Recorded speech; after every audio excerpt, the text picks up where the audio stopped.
மனிதே என்பதல் மக்கள் மனசுள் கேளாதவர் பரோர் யார் யார் வாய் கேட்பினும் அப்பரோர் மெய்ப்பொருள் காண்பது அறிவு.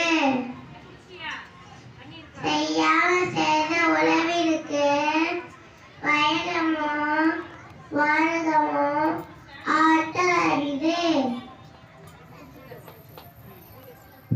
காந்தி, சுபாஷ் சந்திர போஸ், டாக்டர் ராஜேந்திர பிரசாத், சர்தார் வல்லபாய் பட்டேல், பால கங்காதர திலக்,